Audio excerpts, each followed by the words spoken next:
powerful people seem to get away with being powerful. When you hear the amounts of monies that were looted in health in a society such as ours, the helplessness just goes straight inside my bones. And I just think, what is the point? It's heartbreaking. That's the simple answer. Literally heartbreaking. It's tragedy. It's disappointing. It's inexplicable, but it is explicable because, as you've said, we have seen it coming and we've failed to stop it.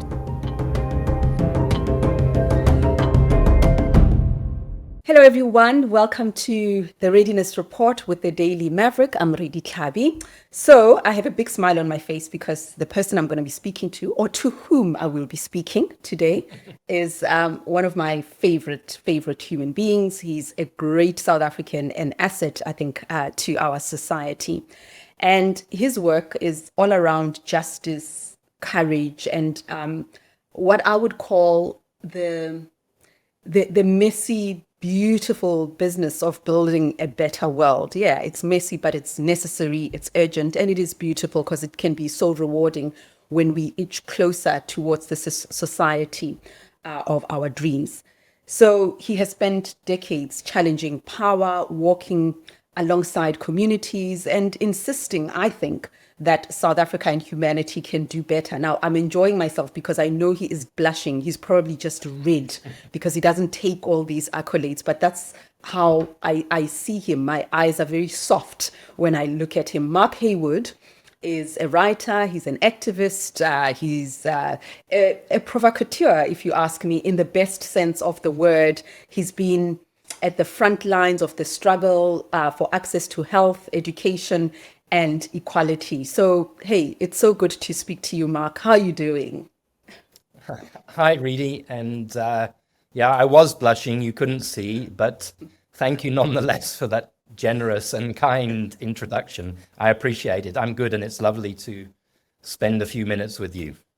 So I love your blog, and I love how you can't help yourself. You love music. Somehow you just bring that interaction of music and artistic themes to reflect the world that we live in, but also with that sharp and incisive pen of yours. Tell us, what have you been doing? Because I just think, and I'm sorry, I hope you don't mind me saying that, you are just associated with Section 27. When I think about Mark Heywood, I just think about this formidable civil society, social justice organization that I know you didn't build alone. There were so many comrades who worked alongside you.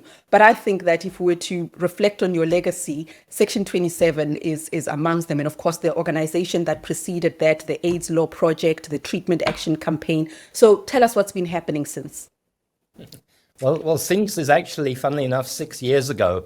And the world, I think, has changed very fundamentally from when I stood down at Section 27 in 2019 to where we sit here towards the end of 2025.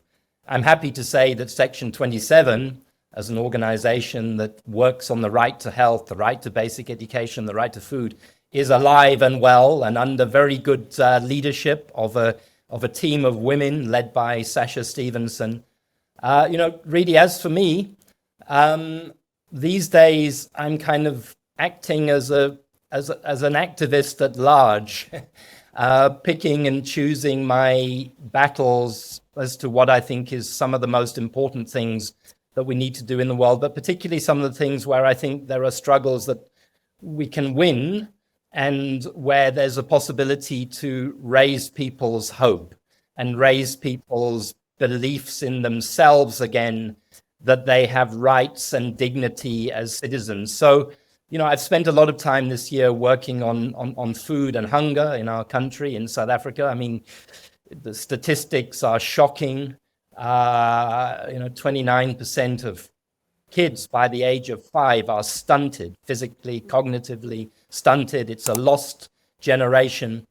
And I decided to kind of pour my energies into trying to help build a new movement around food called the Union Against Hunger, much like the treatment action campaign.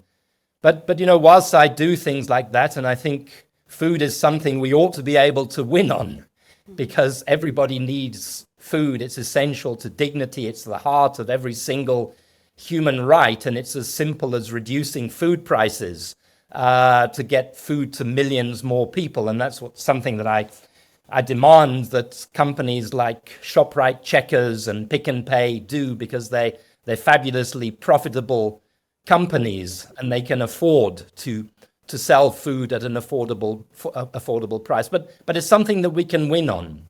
And we're living in a time in the world where people, poor people, vulnerable people, migrant people, queer people, feel like they are under siege. They feel like they're having all the props that used to protect us in society kicked away by despots all over the world. So, yeah, that's a short resume, but I'm also just thinking a lot, as you've said. I mean, I think that activists like me, what we call civil society, has to really think deeply at this moment about how we try to change the world. Because if we don't think deeply and introspect and do things differently, then we're not going to change the world. And I think at this moment in society, there's kind of a struggle for the soul of humanity that is taking place globally that will shape our worlds for the next 50 years. And we've got to pile in.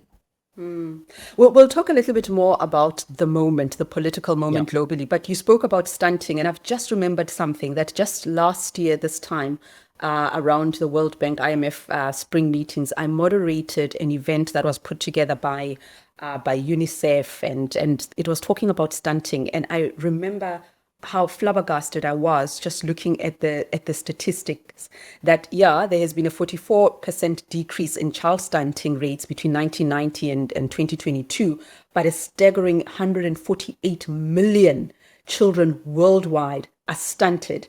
And then I thought, this is actually not complicated, because those stats said that if malnutrition and stunting occur in the first 2 years, if malnutrition and stunting occur in the first 2 years of a child's life, the damage is irreversible. So you can't make up, it's irreversible. So rather prevent it. And that this is the stat that just shocked me, if I recall from that conversation. It said that the future income potential of that child is reduced by 10% if stunting occurs. So all I'm saying, I don't want people to get bogged down with statistics. I've also just remembered them because they shocked me so much, is that even if you are selfish, even if you are a hardcore profit-driven person and so on, if a section of your population cannot reach its income potential and that it is reversed by 10%, it has a huge impact on the performance of of companies, on the performance of local economies, and ultimately global economy. So you should care about it, even if you are the most selfish person in the world. Absolutely. There's a massive social cost. There's a massive economic cost to malnutrition, to reduce productivity, to reduce cognitive ability. As you say, it condemns generations of people to inequality, and inequality is a big buzzword at the moment.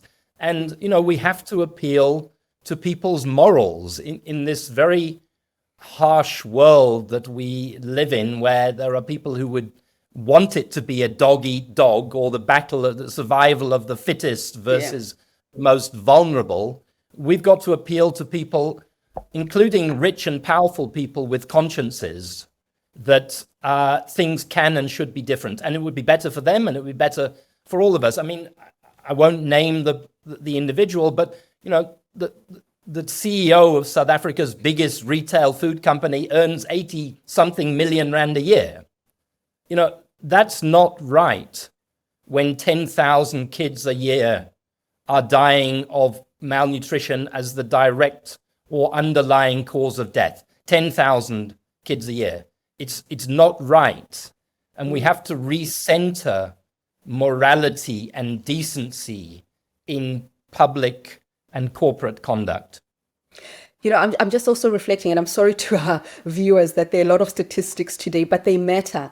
South Africa is hosting the G20 in the next couple of days. And one of the things, or one of the legacies, I suppose, of the South African presidency of the G20 is that the president commissioned this report by Nobel laureate economist Joseph Stiglitz. Is it Stiglitz? Yeah. And it is on inequality. And one of the things they recommend is that we ought to respond to inequality as a global emergency, the same way we responded to the climate emergency. Why?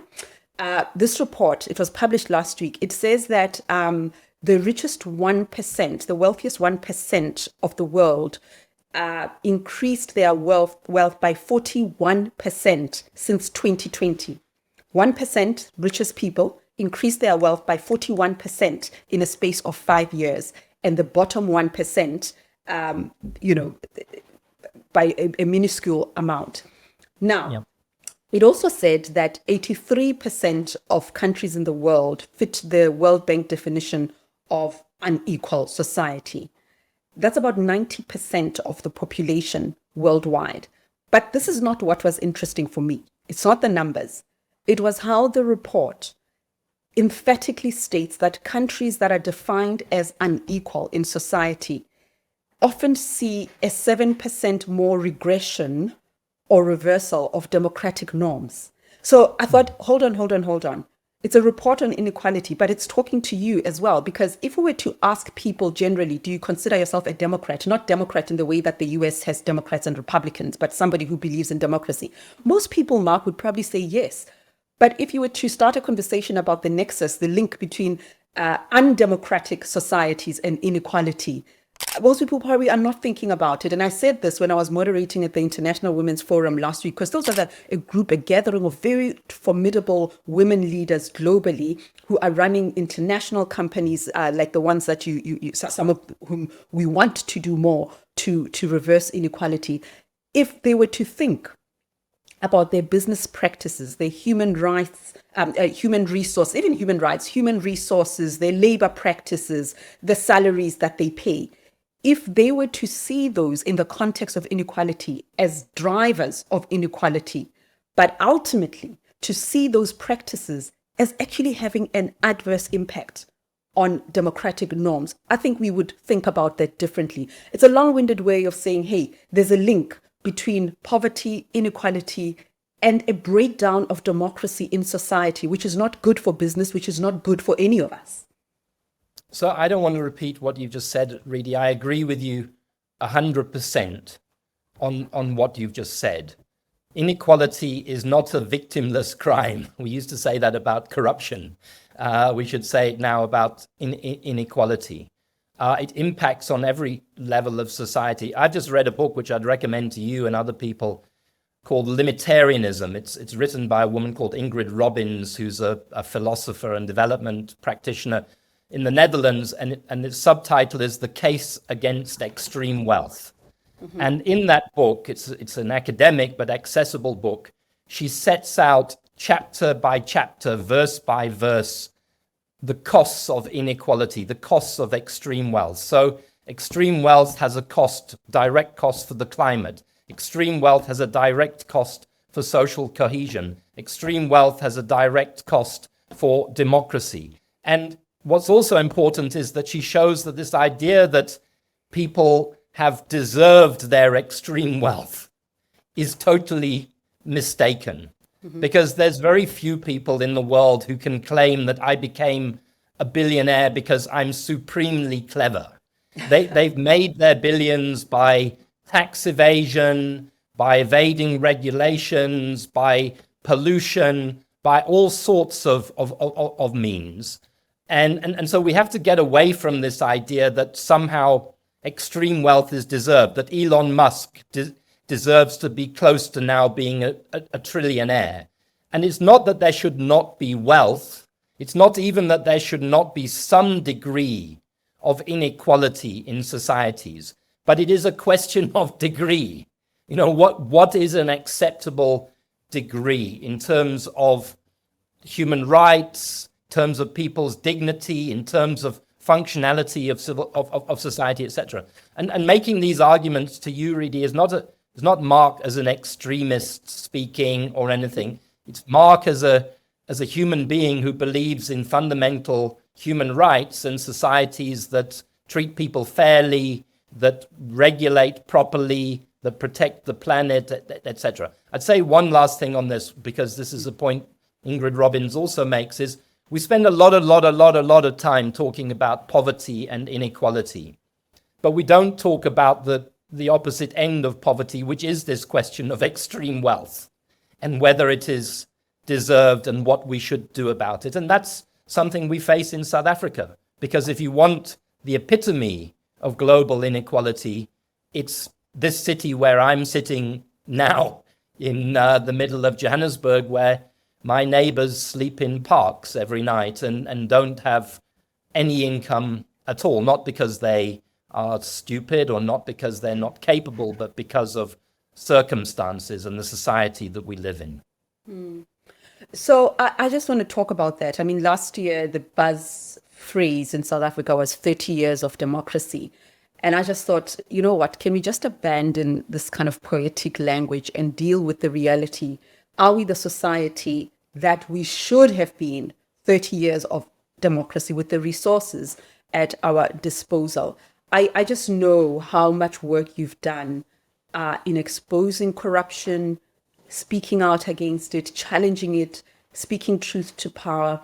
And I must say that all that work of highlighting corruption as members of the media, civil society, and our allies in government and in business, the whistleblowers and so on, in South Africa, it kind of unlocks a particular process. We had the Zondo Commission. There are a few court cases, but nothing that has been unequivocally demonstrative of, I think, the power of the law and justice, precisely because with corruption, the quality of investigative work, detective work, the political interference, all of that has an impact. The lack of political will, all of that has an impact on the outcome. But I must be honest, Mark, when Mkhwanazi had that press conference in July, I was numb. And then that turned into trauma. And I felt, not this again. But later, with more insights, this is not anything new. It's just a continuation of a pattern. It's just the praxis that we are seeing.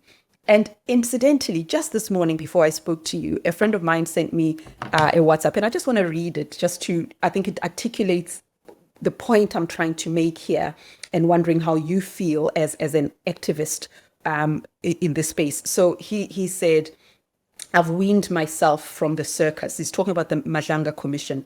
I've weaned myself from the circus. Time is invaluable. And I think what he was getting at was around how far we become, the extent to which we become invested in the Majanga Commission and any such forums, which, important as they are, just reinforce this idea that powerful people seem to get away with being powerful. When you hear the amounts of monies that were looted in health in a society such as ours, the helplessness just goes straight inside my bones. And I just think, what is the point? But for someone like you, who was at the forefront, whether it was HIV/AIDS and the denialism of that time and everything that you've worked in, Michael Komape, the boy who drowned in shit in Limpopo in a pit toilet. What does it mean to be here today and following the revelations that we are hearing about today, given where we've been with this story? Well, it's heartbreaking. That's the simple answer. Literally heartbreaking. It's tragedy. It's disappointing. It's inexplicable, but it is explicable because, as you've said, we have seen it coming and we've failed to stop it. You know, what often leaves me puzzled is political science is a science. And we know enough about political science and history to know where society is going when it goes down particular roads and what the end of that is. So why do we not do more to arrest what is happening before the obvious happens to us? You know what I'm trying to say? I mean, I'm reading Arundhati Roy at the moment about her essays about India and about Modi. And we shouldn't be surprised by Donald Trump, because the playbook has been carried out already by Modi. And Modi shows us what Trump is going to continue to try to do over the next period. And South Africa shows us that if we don't do something to not just deal with the corruption and the criminals, but to deal with the consequences of the corruption and the criminals in the poverty and the hunger and the suffering, then people will lean towards populism. You know, there was an article at the weekend in the Sunday Times by Imran Buckus, you know, pointing out that South Africa is on a road to authoritarianism because we're not addressing this. And you know what surprises me, Redi? I mean, I have great respect for the president in certain respects of what he's been doing over the last few years, but I can't understand why Democrats and constitutionalists can't act decisively on social problems like hunger, like poverty, like the healthcare system, etc. They dilly-dally, leave those problems to fester and get worse, laying the social basis for populism, and then an authoritarian, whether it's Jacob Zuma or Gayton McKenzie or the EFF or Donald Trump, comes along and provides exactly that decisive action that the people think they desire, but then the people soon find out that the decisive action is not in the interests of poor and middle-class people, it's in the interests of themselves. But the civic space has suddenly been shrunk. And now we're all in a much worse place, because not only are we poor, but we don't have a free media, we don't have freedom of expression, we don't have a right to protest. Many more of us are in prison suddenly. That's the trajectory that we have to be aware of and be warned of. And you know, you've just touched on something, populism, because that's what it does. It exploits a real problem. It rightly puts the spotlight on the establishment that has failed, not just in the US, in South Africa, in Kenya, in Zimbabwe. It puts the spotlight on them, but then it appropriates people's struggles and overpromises. Totally.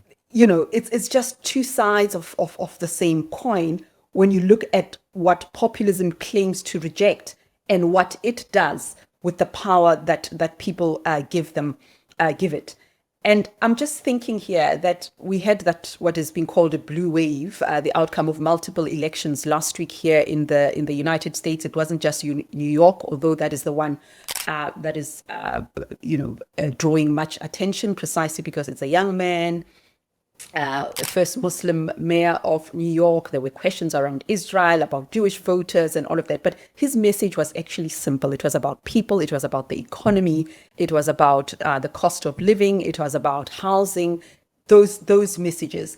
And so other lessons for us to learn about how we build movements in South Africa that result in obviously the kind of electoral outcomes that we want, keeping in mind that we have a different electoral system, but the kind of people's energy that is far more authoritative than a political party. Mamdani was not endorsed by the wider sections of the democratic establishment. In fact, there are others who can't even say his name. There are others who didn't endorse him, others who wouldn't even say who they voted for.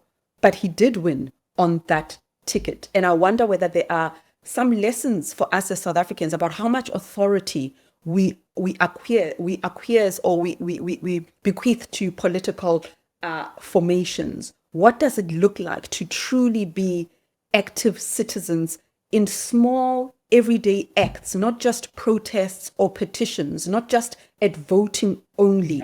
How do we really reclaim our agency when institutions are so broken? Yeah, so this is a time of threat, enormous threat worldwide, and also of opportunity. And I think the Mamdani moment, if you like, shows the opportunity, and that we're down, but we're not necessarily out yet. And I've been thinking a lot about it and trying to think, well, what really do you draw? What do we draw from that? And I think you've partly said it, Redi, is that first of all, Mamdani went to people.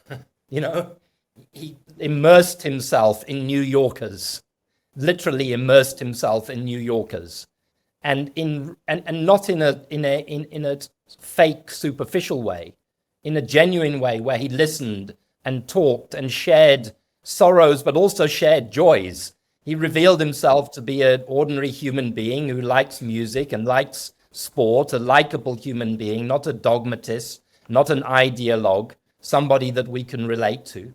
Mamdani was prepared to think at scale. One of the problems of us in civil society is we've reduced ourselves to little defensive campaigns, and we've lost our ambition and boldness to think at scale. A young man, a Muslim, a socialist, prepared to think, I can be mayor of New York. But it wasn't a one-man show. It was a multi-people show. He inspired an engine that worked for him and that carried not just his message, but the message of Democrats and the message of people who believe in social justice and fairness and equality. And then he spoke to the real issues that are capable of resolution. I think Mamdani will do his level best to make housing more affordable, to bring in rent controls. I think he will do his level best around free childcare. I think he will do his level best around free transport and so on. And those are all issues, really, that are begging in Johannesburg, yes, or are begging in Nairobi, or are begging in London, or whatever. We have to organize them around them. I think we have local government elections in Johannesburg across South Africa next year. We should be thinking like that. I think we should be thinking outside of traditional political parties, because although Mamdani nominally is associated with the Democratic Party, as you said, one, the Democratic Party has largely turned its back on him. But secondly, he ran a campaign that wasn't dictated to by the restraints of traditional party politics. So there's so much. But I also fear for Mamdani. I have to say this. I hope he has very good security now, because if he doesn't, then the fate of a Martin Luther King or a Malcolm X or whatever is not impossible for Mamdani, because he is a threat. And he's a threat not because he's an ideologue or he's an extremist. He's a threat precisely because he's an intentional moderate who is determined to get for people what 20 or 50 years ago we all thought we were entitled to, which is just basic safety, dignity, comfortable accommodation, healthcare, childcare, decent schools, etc. There's nothing extreme about that. That's been made extreme. It's not extreme. And it's been continuing. Hey, Mark, there are institutions that are putting some monitoring, really racist type of approaches to assessing him. He hasn't even started. And then being labeled a jihadist, he's an anti-Semite, and even that question that he was repeatedly asked about Israel. And he gave the most perfect answer. The first country you'll visit when you become a mayor of New York. And others were saying, his opponents were saying Israel. And he's running for mayor of New York. and why is that a requirement? So this is such a very painful time, I think, as a result of Israel's place in American society, in different societies as well, where spaces of rational engagement have closed, where a lifetime of work as Democrats, activists, people who speak truth to power, people who've been maligned in our journey as professionals in different fields, all of that is just undone because we just won't support Israel. It's insane, and I don't think we should tolerate it and we should give in to it. No, but for someone like Mamdani, that can have real consequences in this country that is obsessed with guns, that's obsessed with machismo and power and weapons and militarism. It can have real consequences. And the maligning of him is based on an absolute lie. He's not an anti-Semite. He's not a jihadist. No. But here we are in the United States, and there are some chasms, some cracks that are emerging, even in MAGA, about Israel's influence, undue influence on American politics. So hopefully I don't know. I'm not optimistic that things could change in any dramatic way anytime soon. But there is some pain. There is some pain around how people who support Israel engage with the rest of us if we don't support Israel. And there have been real consequences for people financially, professionally, and for Mamdani being mayor of New York, it could be worse. Yeah. And you know what Mamdani showed us, Redi, is that despite billions being thrown against him, despite all of that hatred, that disinformation, that whipping up against him, it is actually possible to cut across it still. I mean, he got in New York, obviously, a substantial number of votes from Jewish people because there's a large Jewish community. When you talk to people face to face, when you're able to step out of the hatred of X and the false whipping up, and you can look a person in the eye and you can have a conversation about right and wrong, I believe most people in this world are still open to right, are still basically good and persuadable and can be shifted from being on the right wing, if you like, to being on the other side of the spectrum. So that's something that we have to learn to do. But the other thing we all have to learn to do is we all have to deeply introspect.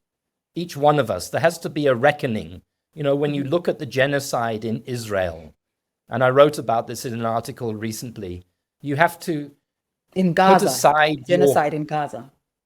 Genocide in Gaza, sorry. Gaza. Yeah, exact. Sorry about that. Yeah. You have to put aside your political beliefs. You have to put aside your ethnic origin, your prejudices, and you have to look at it as a human and say what is actually going on and how do you characterize what is going on there. And there's no other way to characterize it.